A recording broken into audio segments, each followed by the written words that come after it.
everyone. Super excited to finally launch the June, I know it's like mid-July, Christian planner. So it came in at 100 pages. So it's really long, but we're going to make it through all of it today. So I'm going to walk you through all of the different pages and kind of like my thought process on how I think you could sell it, how you could mix and match the pages and everything else. So if anyone is here, just say hi. Let me know if you can hear me. Sometimes I just talk and then people are like, we can't hear you. Or I'll just be like, I'm sharing a screen, but people are like, I can't see the screen. So if you just want to say, hey, that would be super helpful. And I'm going to check on YouTube too. Lois, I can hear you. Thank you. Camille, I can hear you. Awesome. Thanks, guys. All right, so let's make sure. Let me open up YouTube just in case someone has a question over there. If you're not familiar, I always post to Crowdcast, and then it, in theory, if it's working, it also multicasts over to YouTube. Yeah, I think it's working. All right, so the first thing you should know is that the actual planner looks nothing like the placeholder I had with the little Jesus fish. It's totally different. So I do want to say before we get into it, hey Lisa, hi Maria, hi LaDonna. I want to say that no one has this. Like I looked around, usually when I do all of these planners, I'll see what the competition has. And so this planner is from, it's not even a planner, it's from Dayspring, I think. It's the MRS, and all that's in here, in theory, it's like if you're becoming a wife, like what you would do. It's just a lot of blank pages and a couple just quotes from the Bible. This over here is from Cultivate What Matters. And again, I'm not saying these are bad, but there's just nothing else like what we're going over today. It would help if it's the right side up. Is that the right side up? That's the right side up. Same thing. It just says on my heart today over here, and it says my words for today, and then I'm grateful for, and then it just says, you know, like a passage, Isaiah 58:11, and then you should go look it up, I guess, and write it down yourself or kind of contemplate on that. So this is just all just plain text. Same thing with the Dayspring. So Dayspring puts out planners and they're dated. They also have undated ones, but basically it's just, there's nothing different. It's just a horizontal layout.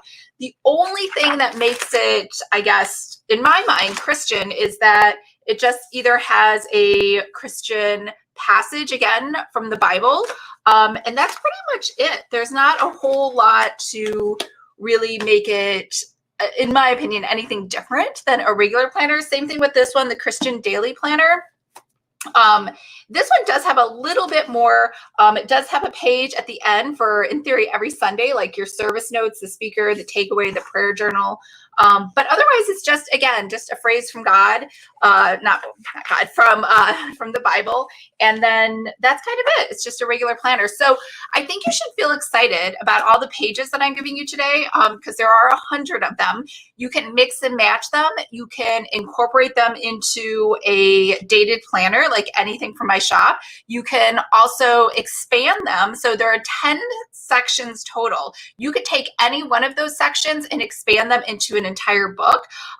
So if you were here on Crowdcast, I sent you guys a message and I was like, you know, because we were supposed to launch yesterday, and I was like, you know, it's just so long. There were 2 sections that I had took out that I said I was going to put in. And one is the devotional journal, and the other is the Bible study. And so what ended up happening is the Bible study really should be at least 100 pages all by itself. So that would have made this 200 pages. The devotional guide, I was just going to put a 30-day devotional journal guide in there, and then that would have made it 230 pages, which would have been a little silly. So I'm going to just finish those later. I don't know the exact date, but the good news is they'll match. So you'll have like a collection. You'll have the Christian planner, you'll have the devotional guide, and you'll also have the Bible study guide. And those will all have the same look and feel and the same fonts and the same colors. And they'll all sort of complement each other and go together so that you could combine them if you want, sell them as a collection, or do whatever it is that you want with those. So I don't have dates yet because I haven't really planned August yet. So, but it's in there. I mean, I don't want to say they're halfway. They're not even halfway done. They're like probably 25% of the way done, but I know like in my mind exactly what I'm going to do. So I know that was a lot of talking. Sophia, I thought the unboxing of the Christian Daily Planner was the best design I saw. Yeah. Lois, you're a little blurry. I don't know. I think it might just be yours because on YouTube it looks okay for me. And in theory, I'm looking as a user. So I'm not sure. I know that sometimes with the videos, I don't know why it's a little blurry just to start out. So hopefully it'll be better. All right. So what else did I want to tell you? Oh, okay, so we'll go over the devotional more, but really the devotional could have like a Lent devotional, Advent, Pentecost, all of those different things. Same thing with the Bible study. It could be broken down by books, by author. It could be broken down by stories. There's just so much you can do with it. So I'm going to share my screen so you can see the actual planner. And okay, there should be some weird picture-in-picture thing going. Okay, that is not the planner. Let me open up InDesign. All right, here we go. Here's the beginning of the planner. So I do want to say, someone did say to me on some of the social media graphics that God, Jesus, the Holy Spirit, the Trinity, some of those words weren't capitalized. And I know that some people are comfortable with that. And that's why I give you the editable version, just for style. Sometimes I leave a lot of things, as you know, in lowercase. And I don't mean to do that to be disrespectful or anything else. So if you feel uncomfortable with that, you should feel like you can change it. And well, obviously you can change anything inside of here. So let's just go through that. But I did want to mention that because I know some people weren't that happy sometimes if they see that, I guess, in lowercase. So same thing we always start out with. There are 2 pictures of dogs. So if you don't like pets, obviously you can always replace those pictures as well. So this first thing is just who does this belong to? And then the next thing is the table of contents. Like I said, there are 10 sections. We're going to go through each of these, but basically I wanted to go through how to use this because it's not a traditional. I hope you know that all of the planner kits that I create, and again, I used to call them pop-up shops, they're now just called planner kits, are really, none of them are dated. And the reason they are not dated is because you already have all of the dated planner templates from me in the Ultimate Planner Bundle. You have the monthly, the daily, the weekly, and it seems redundant to do that again. So they're meant to mix and match, right? So just like that Christian planner or the Dayspring planner, you should feel to add, I guess, a little more bulk or substance to a dated planner with any of these, right? Like whether it's the budget planner or it's the wedding planner or anything else, you should feel comfortable saying, you know what, I am going to add things and also put the dated planner in here and then make a whole new planner all by yourself, because it's really easy to mix and match all of those pages. So it's a little section on how to use this. The Christian rule of life, choosing a Christian denomination if you want, you don't have to, or your user, I guess, whoever you're giving this to. The liturgical calendar, because I really think what sets Christianity apart from, let's say, Judaism or Islam or something else is there's a lot of things that set it apart, but mostly the liturgical calendar, because that's kind of how it focuses all on Christmas and on Easter and the significance of those 2 holy holidays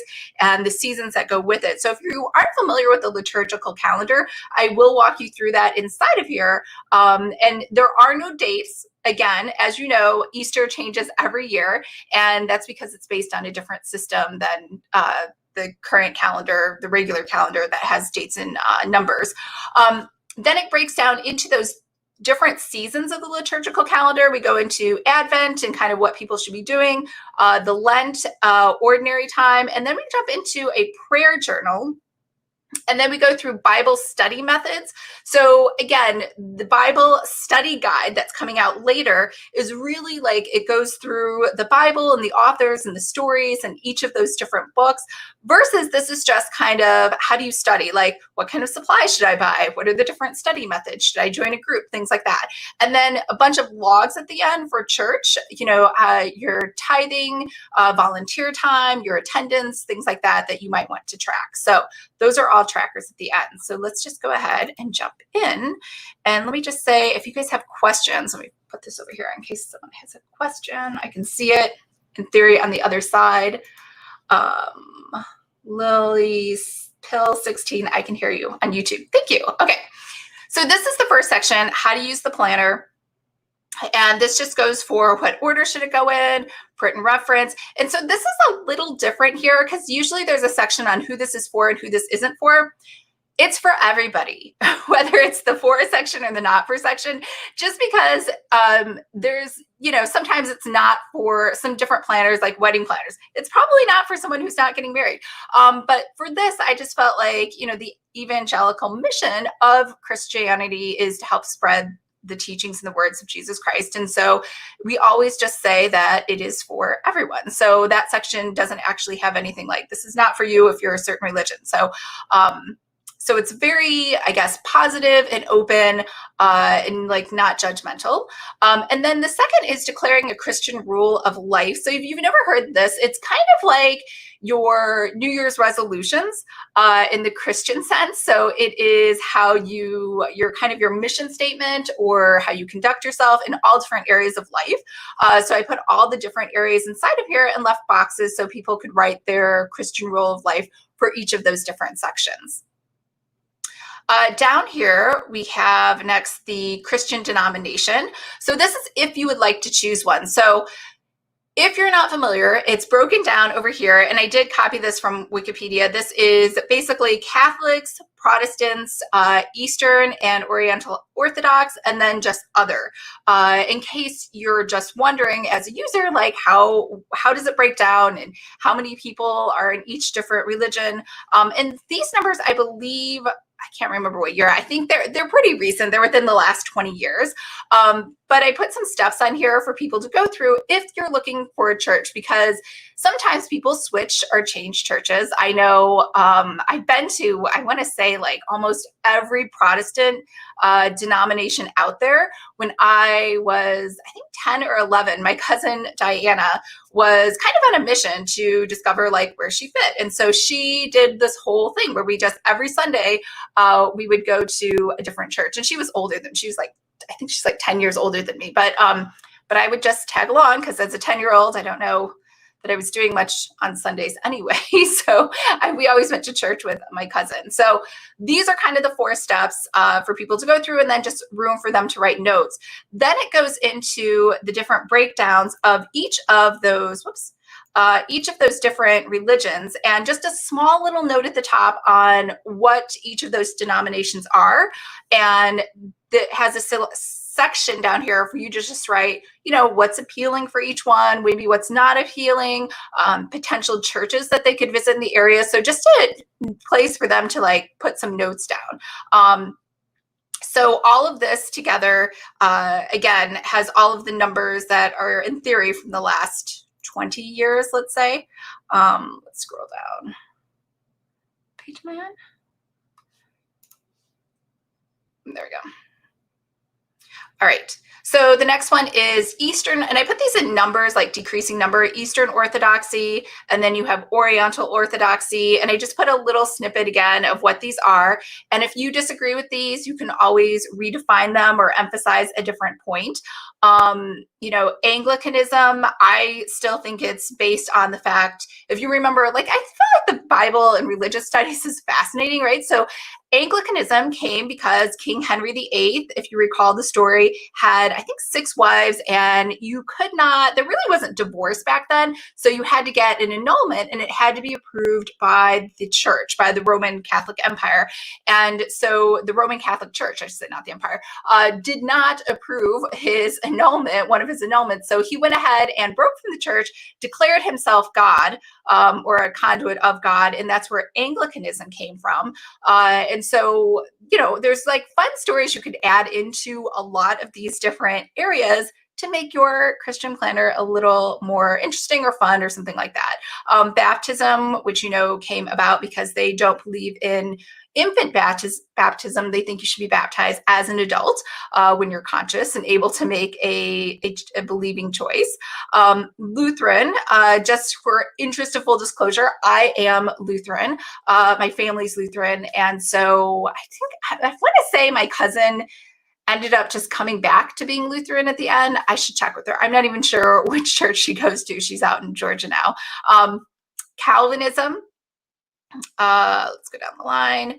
Methodist, Seventh-day Adventist. So Seventh-day Adventist is a little interesting if you've never had any friends or gone to that church. before. It's very closely resembling Judaism, because they celebrate Sabbath on Saturday and not Sunday. They eat kosher food. They advocate vegetarianism. So lots of different things, probably the most different, I think, of all the different Protestant religions. And then I left some sections over here that could just be fill in the blank with whatever, because there are a ton of other religions that I left out of here. All right, so the next section is the liturgical calendar. So we go into exactly what those different seasons are. And so what I've done for you over here is these are the seasons. Basically at the top, I feel like everything kind of falls right around Christmas. You have the preparation, you have the actual season of Christmas, and then you have what's called ordinary time, which is right after the Epiphany. And then you move into Lent, which again is preparation time, reflection. Then you have Easter, and then right after that you have ordinary time again, which happens right after the Pentecost. And I tried to put some definitions over here on exactly when those fell, since they do vary based on the calendar, right? Like Advent starts the fourth Sunday prior to Christmas. So that isn't always December 1st. I know for many people, if you buy one of those chocolate Advent calendars, it's December 1st because that's just what's easiest. But, the real technical date is the fourth Sunday prior to Easter. In case you were going to make a planner with actual dates and you needed to figure it out. You could also Google it, obviously. And then over here, I just put some spaces down for people to make notes for holy days that they wanted to. And again, if you wanted to, you could add these dates in for people if it was a dated calendar. And then I have 2 pages of holy days that are, oops, I went to the page, there it is, that are other holy days, but maybe not considered, like, in theory, the most important, but they're still important holy days over here. And then I put some blank spaces because, again, different religions may have different dates that are important or not important. And then we move right into section 5, which is the Advent part of the calendar. So over here in the Advent calendar, what I've done is, again, I've tried to define for you what it is, when it is, how to prepare for it. And then over here, I did sort of like little bubbles. So it just asks some questions for reflection for that particular season, right? Because it's preparation and activities that you're doing to show that you're in tune with whatever that particular season of the liturgical calendar is. And then over here, we move into the Jesse tree. So if you've never seen a Jesse tree, the Jesse tree is from the Bible, where it said Jesus shot up from, I can't remember what kind of a tree it is. I mean, obviously it's a Jesse tree, but the Jesse tree means that you will take all of the stories of the Bible from creation up until the birth of Christ. And all of those are usually ornaments that you put on a tree or you put them on a wall, and then you share with your family and you guys read stories and talk about them. So what I did for you is I kind of put all of the different major stories that usually make up a Jesse tree in here for you. Now, again, it was pretty difficult to find images that all matched and were coherent. So these do not really match. I tried to find frescoes when I could, but this is Adam and Eve. And so it'll tell you exactly what section in the Bible to reference for that, as well as the symbol, the apple on an ornament represents, or if you do a drawing, represents Adam and Eve. And then I put some space there to summarize the story and its meaning below. So you'll go through this. You have Noah's Ark. You'll hopefully recognize some of these stories. Abraham, you have Jacob's ladder. You have Moses. You have the lion and the lamb. You have Mary. You have Elizabeth. You have Joseph. And remember, there's 2 Josephs. There's a lot of people in the Bible who have the same name repeated. So if you don't have I think it's called a concordance, to do a lookup of the context of where all those names are in the different stories where they appear, you should definitely get one. That would be really helpful. All right, so now we move into Lent season, and same thing. I put in here exactly what Lent is, when it begins. And then also I put inside of here things for people to do, activities, things they can plan around, things that they can journal about. And then we move right into ordinary time. Now, ordinary time happens twice. We said it happens after the Epiphany and also after the Pentecost, but I did just put one section in for ordinary time because the sort of spirit and meaning of ordinary time is that you're doing a reflection and trying to strengthen and deepen your relationship with God during that time of whether it's after the Epiphany or after the Pentecost. So over here, same thing, put some definitions on when it is and what it is, and then also questions and activities that you could do during that particular time. And then we move right into section 8, which is the prayer journal. So inside the prayer journal, what I did is I put just a log. So a big thing usually with prayers is to do I guess, a request, either for yourself but usually for somebody else. And so that's why I put this log here, the prayer, the date, for whom you did that. So you could keep track and just try to spread out the number of people or the different people in your life or that you meet that you want to pray for, do a prayer request for. And then over here, I know everyone usually says something different for different types of prayers. So this is just obviously you could do a rinse and repeat with this, a daily prayer guidance log that people maybe want to just track. Again, this is for people to write the things that they enjoy saying. Obviously there's all these different types of prayer: consecration, faith, agreements, intercession, Thanksgiving, morning prayers, all of those things. Sometimes it's just hard to, I guess, come up with the right words, especially whenever it's, mealtime. Sometimes people only say the prayer of Thanksgiving during a family meal or during a meal with, I guess, a special holiday. So sometimes it's just nice to have those written down just as a reference guide. And then we move right into, we're getting close to the end, to Bible study methods. So Bible study methods, over here, what I did is I basically just said there is no one right way. If you feel differently, obviously you can change this section. But there's two main ways. I think you either do it in a group, maybe with an accountability person, or you go ahead and you just say, I'm going to do it alone by myself. And then over here, I put together supplies. So, anytime you do Bible study, I know for my Bible, and I have multiple ones, but mine, I don't know if you can see this. I know it's a tiny picture now at the bottom, but I have, I've highlighted mine. It has like writing all in it. It has different Post-its, but it is extremely thin paper because it's a long Bible. And so I couldn't use markers. I would have to use ballpoint pen. Otherwise it would lead through to the other side and I wouldn't be able to see anything. So that's something to keep in mind if you want to make a note for people for that too, when they start buying supplies to write in their Bible. There's actually a really nice Bible for Bible study from, I want to say Dayspring.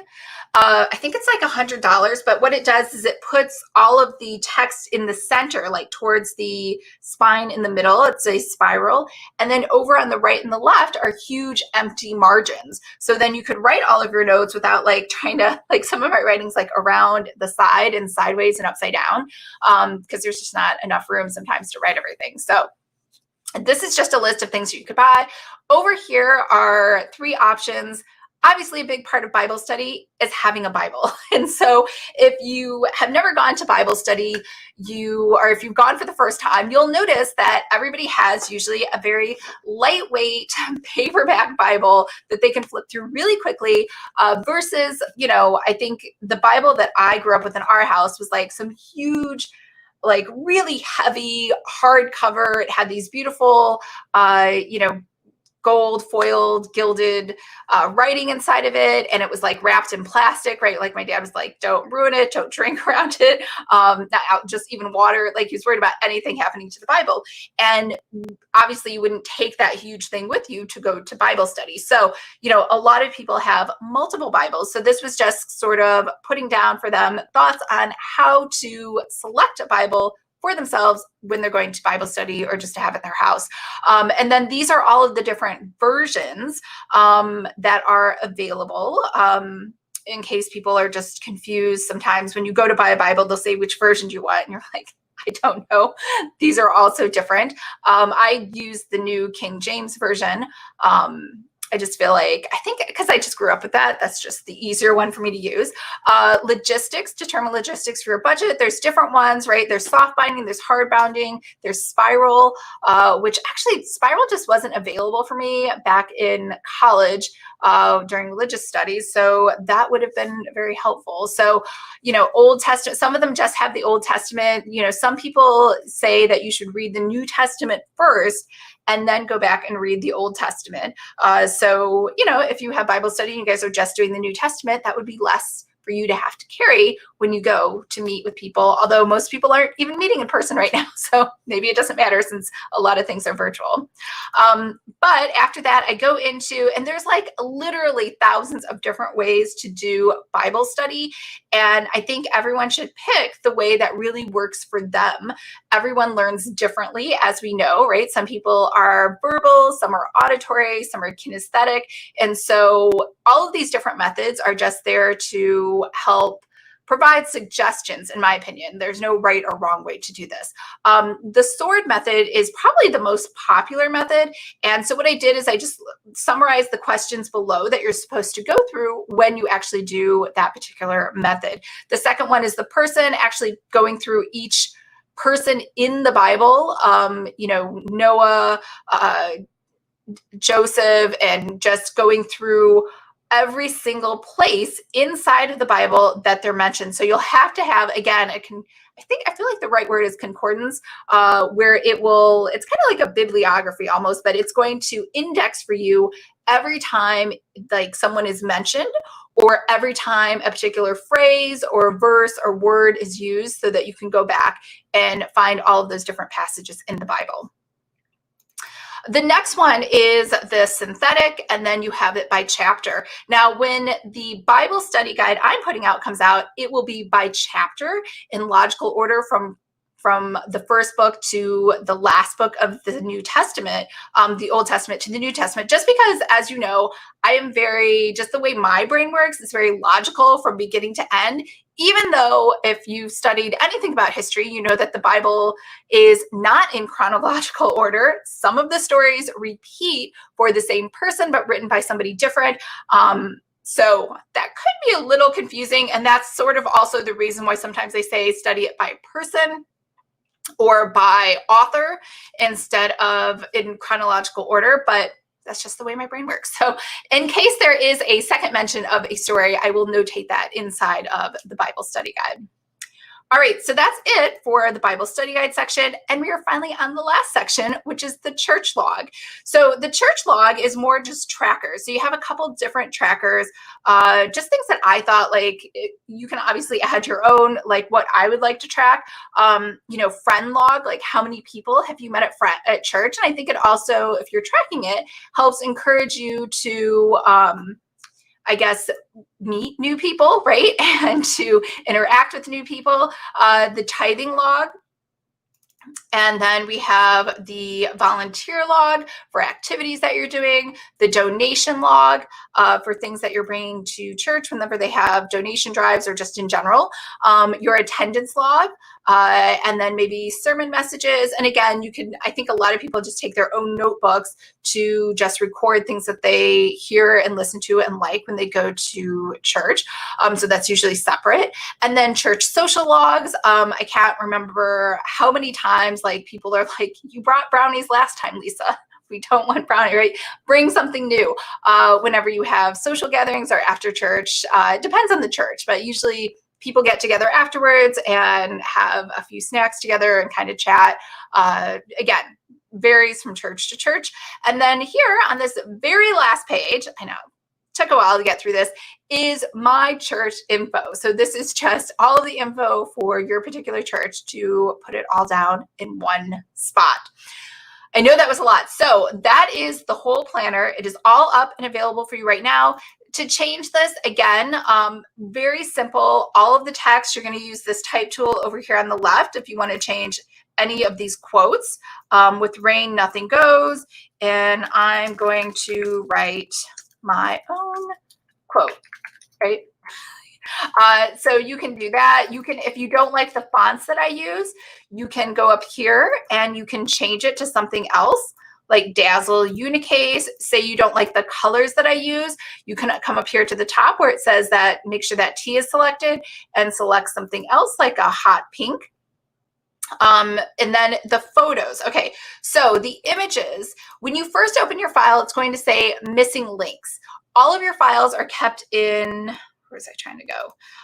Into a file called links. Now, you'll notice that your file is missing all of these Adobe photos. And the reason it's missing those Adobe photos is not because I don't want to give them to you. If I could, I would. But those are photos that I am not allowed to give out because I don't have a reseller license for those. So if you would like, you can do one of two things. One, you could just go ahead and say, I'm going to replace those, or actually, you can do three things.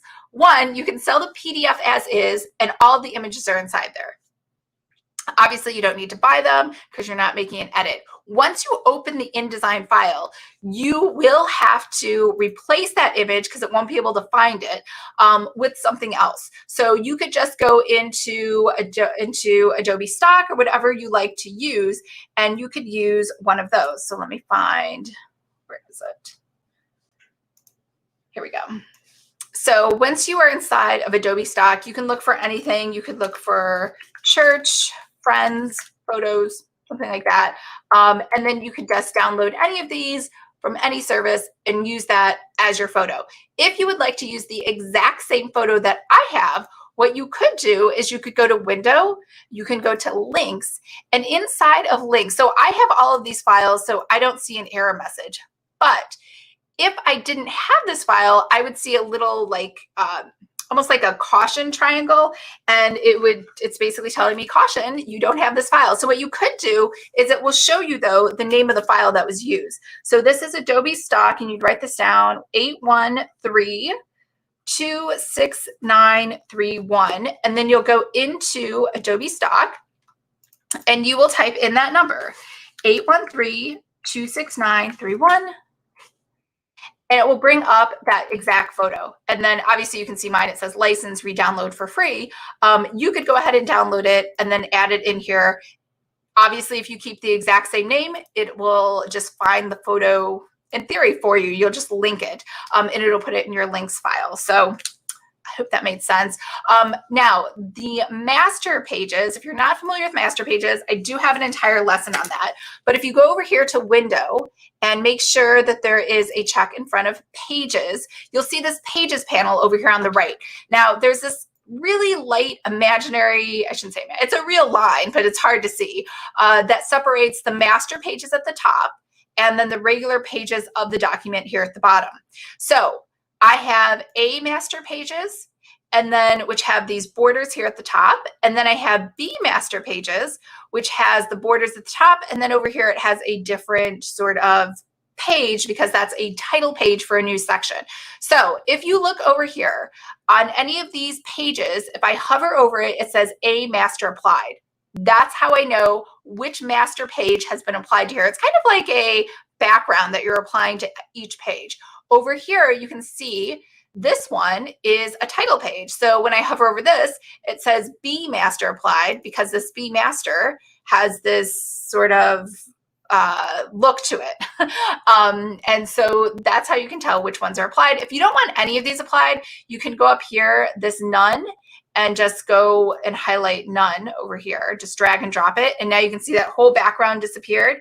And now there's nothing there. And you could put your own background if you wanted. Say if you don't like this particular color or this design, you could replace it. Or if you wanted to replace it in each one, you could go into the B master, you could delete this and put something else. And so every time I see B, it's empty inside of here. So let me know if you have questions on that, because I wanted to show you some other stuff too. Where are you? Okay. All right. right, so nobody has questions. I'm doing it. Oh wait, YouTube. Cassandra, would you say that this planner is for those seeking to grow into faith or to find faith practice? I would say it's for both. I think anyone who is going to purchase a Christian planner is looking to like grow into their faith. The only section on how to find a faith practice is choosing a denomination. So again, if you feel like your planner, like I'm Lutheran, right? So let's say I just want to make only a Lutheran planner, I would just remove that whole section. Or I would just say about Lutheranism or something like that instead of having all those different denominations, right? Because I'm not really sure if anyone has one, or maybe you want to make it so it's non-denominational or pretty open and vague. And that's why I added that section in there. So again, you could always take it out.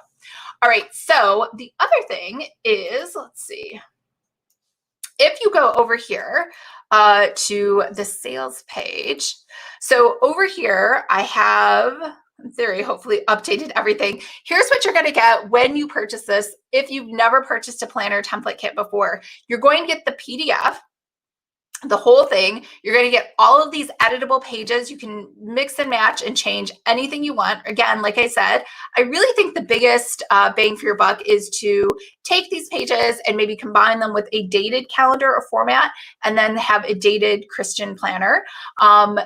All of the fonts that I use are given to you with the links. Over here, you're going to get all of these done for you social media graphics. So, you know, it's a pain to create social media graphics. So I made 14 of them for you. You can see all of them down here. I just created a little GIF that puts all of these together. But basically, you're going to get things for Instagram, for Facebook. You don't have to, I just have to really emphasize this because some people were like, do I have to sell on Etsy?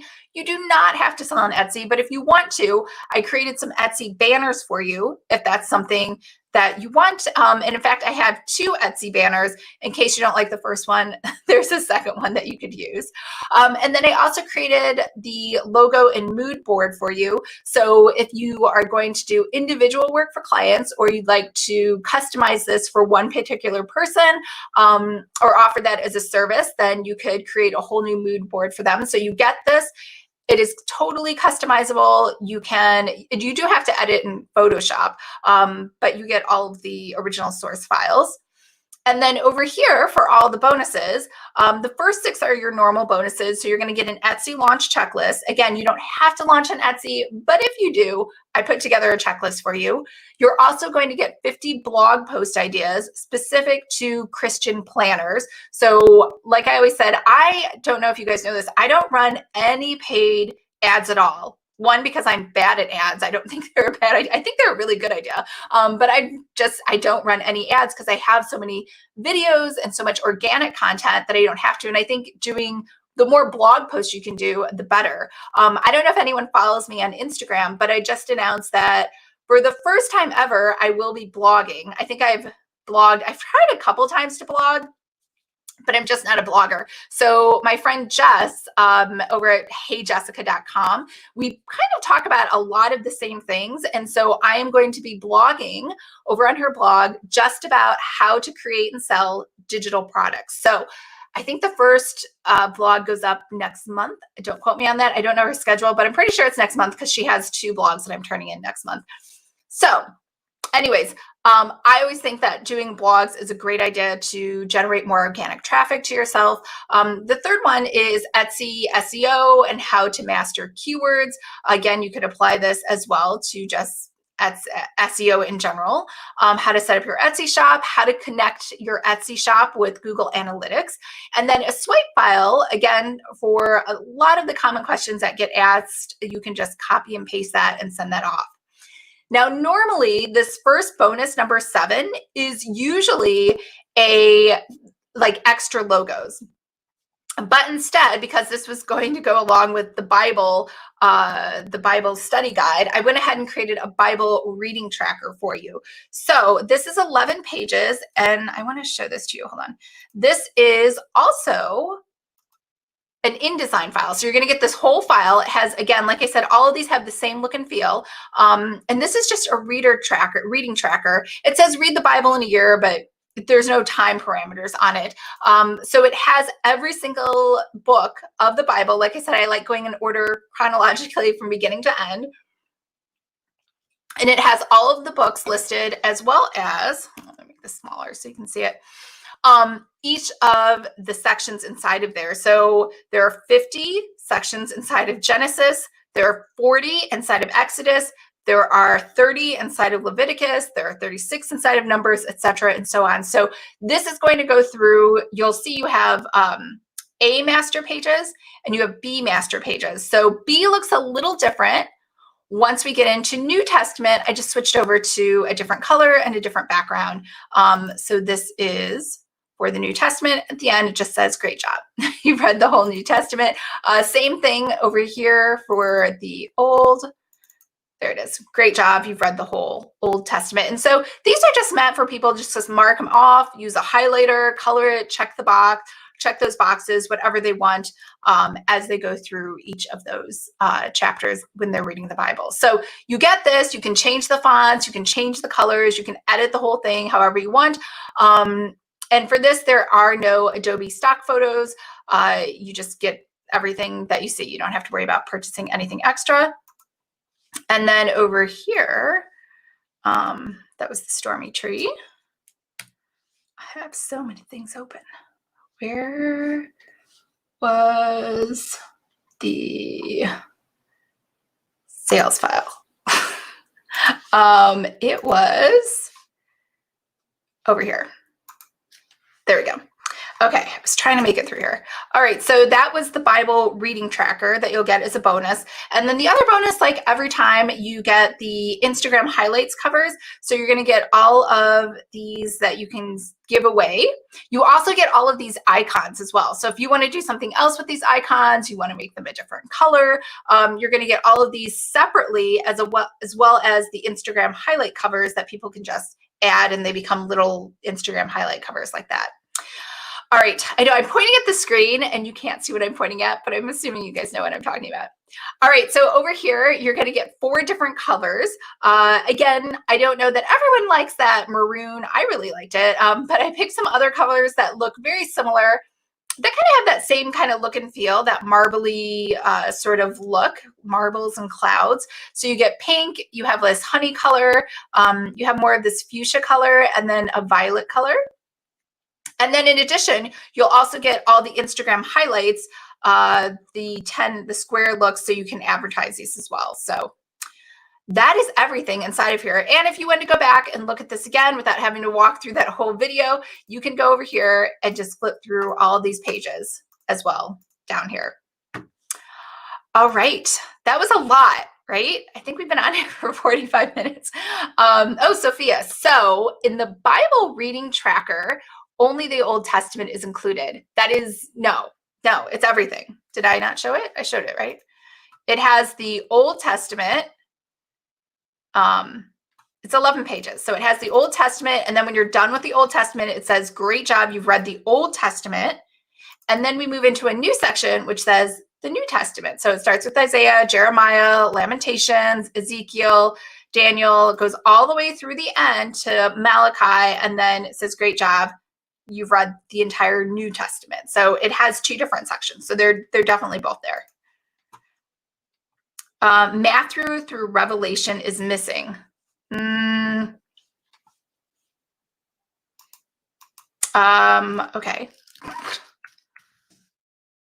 Matthew through Revelations. I don't think so. I will double check that, Sophia. Is that what you feel is missing? New Testament. I won't check it now while you guys are sitting here. Does anybody have any questions? If they're missing, I will add them in.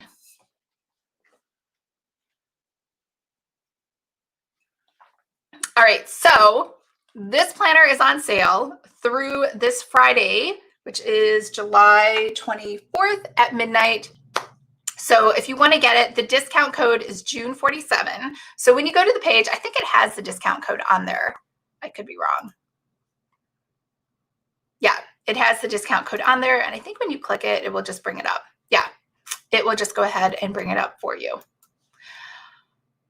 All right. Does anybody have any other questions? No.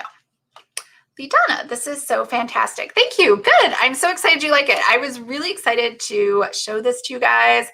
I had so much to say. That's why I have separate devotionals and a Bible study guide for you guys. And I can't believe I missed Revelations. I don't know if that's true. I will definitely go back and check as soon as this is done. And if it's missing, I will update it right away, like in 2 seconds. Anybody have any other questions? Oh, I forgot to say, so the digital version will be available just like always for 50% off. So when you buy the original Christian planner, after you check out, it'll just give you an option to buy the digital planner version for 50% off. It's normally $97. What is that math? It's $48.50 then after the 50% off. And the digital planners, just so you know, right now aren't really available to anybody outside of the people who buy the first one.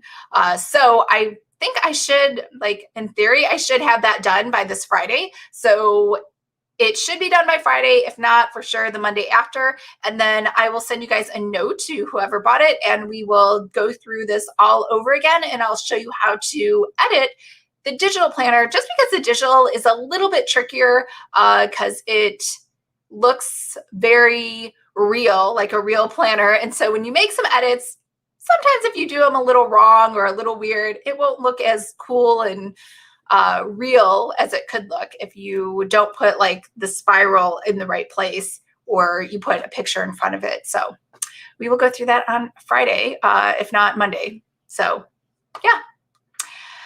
All right, guys. Well, I hope everyone's having a great day. I know it's really late for some of you because I'm on the West Coast and it's still sunny and bright here, but I know in other places it's kind of evening. So if you guys have any questions or anything else, let me know. Otherwise, the only other announcement I have is the voting for the August, so we'll get right back on schedule for the August planner template kit will go up tomorrow. And then on Monday, I will be sharing the social media planner. Actually, maybe I'll just make that Tuesday. I think it's a little hard for me to do Monday, so it'll be Tuesday. But if you follow me here on Crowdcast, you should see that and you can just go ahead and register for it. All right, guys. Bye. I don't see any other questions. All right.